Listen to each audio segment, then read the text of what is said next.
Hamas के chief Ismail हानिया कई दिन से ईरान में मौजूद हैं और आज उन्होंने ईरान के कुछ टॉप ऑफिशियल्स से मुलाकात की है।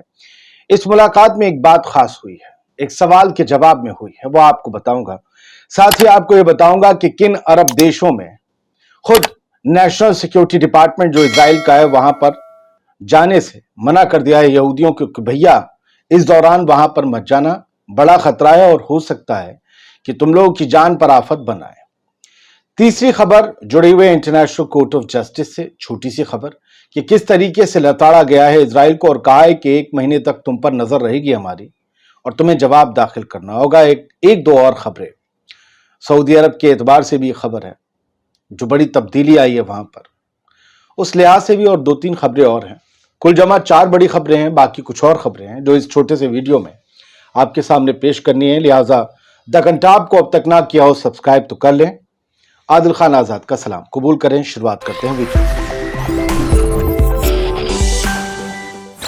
एक ये खबर आई है जिसे स्प्रिंटर ने शाया किया है और इसमें 3-4 रब्बी यहूदी जाते हुए अपना बैग ले जाते हुए दिख रहे हैं एयरपोर्ट पर।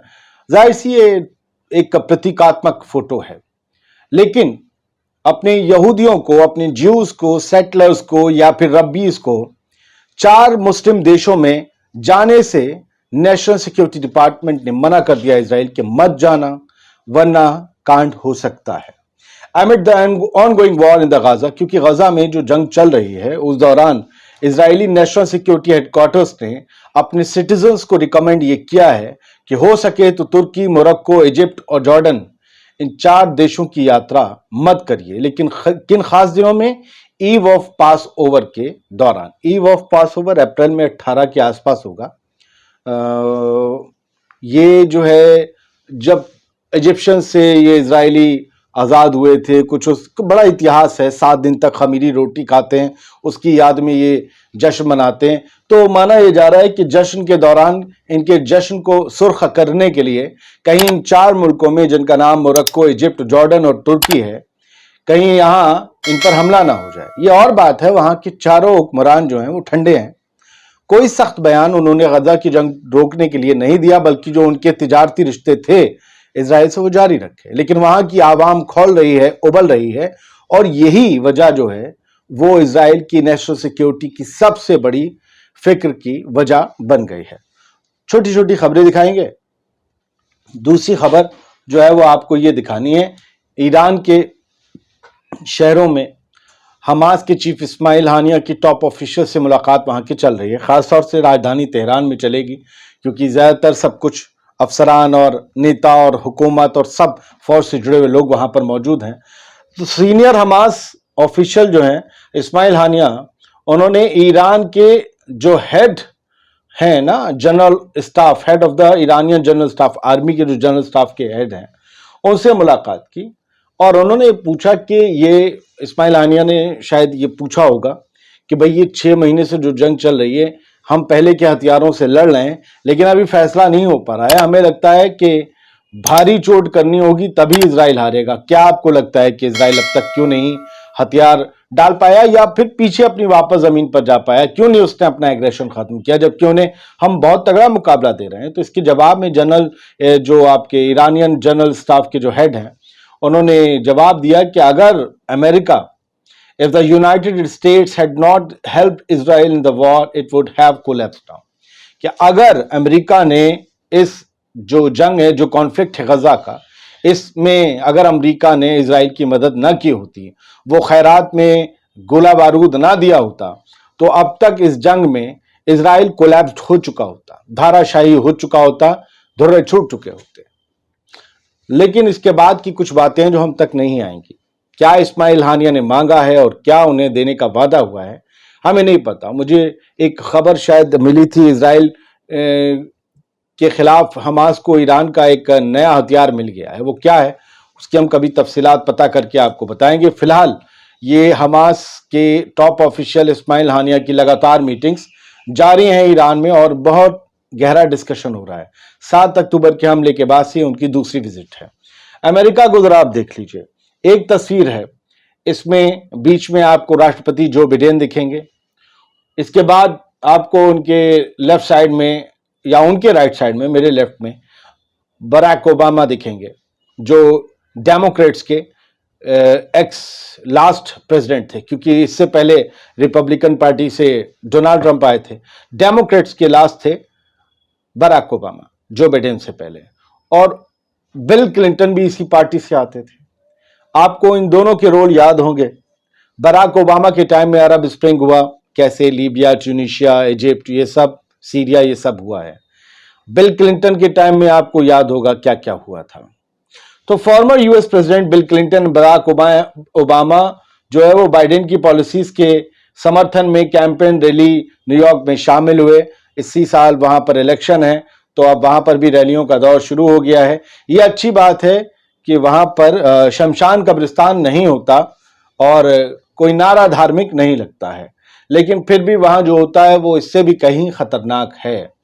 मैं कहता हूं कि वहां पर जो होता है वहां वो लोगों में इख्तिलाफ पैदा नहीं करता, अपनी जनता के बीच फर्क नहीं पैदा करता, बल्कि दुनिया के कई धड़ों में फर्क पैदा करता है, देशों को देशों का दुश्मन बनाता है।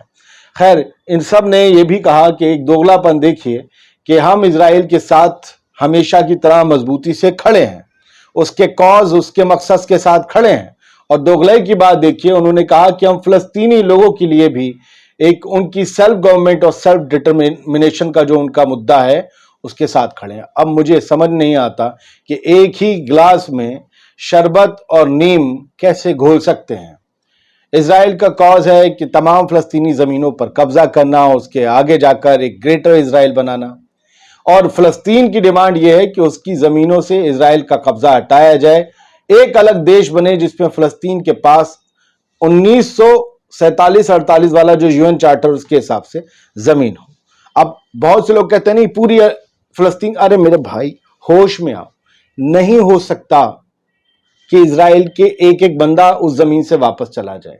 ये एक दो देश का हमेशा रहेगा। प्लीज आप लोग सोचा करो, जज्बाती कम बनो, थोड़ा सा दिमाग से सोचा करो। तो हमास की भी या फिर फतह की या फिर पैलेस्टीनियन अथॉरिटी की डिमांड यही है कि 1947 के मैप के हिसाब से इजराइल सिर्फ अपनी जमीनों तक रहे, फलस्तीनियों का अलग देश हो और उसका एडमिनिस्ट्रेशन उनके हाथ में हो, उनकी खुद मुख्तारी उनके हाथ में हो। ICJ, international court of justice ने कुछ जो है नए उपाय, कुछ जो है नए निर्देश दिए हैं इजराइल को, जिससे कि गाजा में जो नरसंहार कर रहा है उसे रोका जा सके। साथ ही उन्होंने ये भी कहा है कि 26 जनवरी 2024 को जो हमारी कोर्ट ने आदेश पारित कर ह्यूमैनिटेरियन एड की एक्सेस को मजबूत और तेज करने का आह्वान किया था या निर्देश दिया था इजराइल को, हमें लगता है कि इजराइल उस मामले में कोई भी प्रभावी कदम उठा नहीं रहा है। लिहाजा अब यह निर्देशित किया जाता है इजराइल को कि भैया ह्यूमैनिटेरियन एड सही से पहुंचने दो, क्योंकि गजा में फेमाइन से, भुखमरी से लोग मर रहे हैं और ये दुनिया और हमारे मुंह पर एक शर्म का काला धब्बा है। इस धब्बे को हम बर्दाश्त नहीं करेंगे। हमें 1 महीने में रिपोर्ट दो कि किस तरीके से तुमने नॉर्दर्न गजा में और गजा के बाकी हिस्सों में ह्यूमैनिटेरियन एड की एक्सेस को सुचारू किया है। और इस बात की यकीन दहानी तुम्हें करानी होगी नेतन्याहू कि तुम्हारी फौज के लोग राशन की लाइनों में लगे, गोदामों की लाइनों में लगे खड़े हुए मासूम बेगुनाह लोग, उन पर तुम्हारे फौजी न गोली बरसाएंगे न तुम्हारे ड्रोन गोले दागेंगे। इसकी भी रिपोर्ट तलब की गई है। सऊदी अरेबिया में बड़ी तब्दीली आई है और तब्दीली का नाम है रूमी अल कतानी। ये एक सोशल मीडिया इन्फ्लुएंसर हैं, एक मॉडल हैं। आप अगर कपड़े देखकर इनके चौंक रहे हो तो मत चौंकिए, ये दुनिया की बाकी खूबसूरत मिस यूनिवर्स, मिस वर्ल्ड की तरह ही लग रही हैं और यही मॉडर्न होने की निशानी है अब सऊदी अरब की। सऊदी अरब में से ऐसे पहले कभी कोई तस्वीर आई नहीं थी, अब आ रही हैं। 27 साल की रूमी अल कतानी मैक्सिको में सितंबर में होने वाले मिस यूनिवर्स पेजेंट में हिस्सा बनेगी, सऊदी अरब की जो है नुमाइंदगी करेंगी। मिस सऊदी अरब बन चुकी हैं, अब ये मिस यूनिवर्स के लिए सऊदी अरब से मैक्सिको जा रही हैं। इनकी तस्वीरें सामने आई हैं तो ये सनसनी बन गई हैं। खैर, गजा के लिए जॉर्डन की कैपिटल अम्मान में रोज रात मुजाहरे हो रहे हैं, प्रोटेस्ट हो रहे हैं।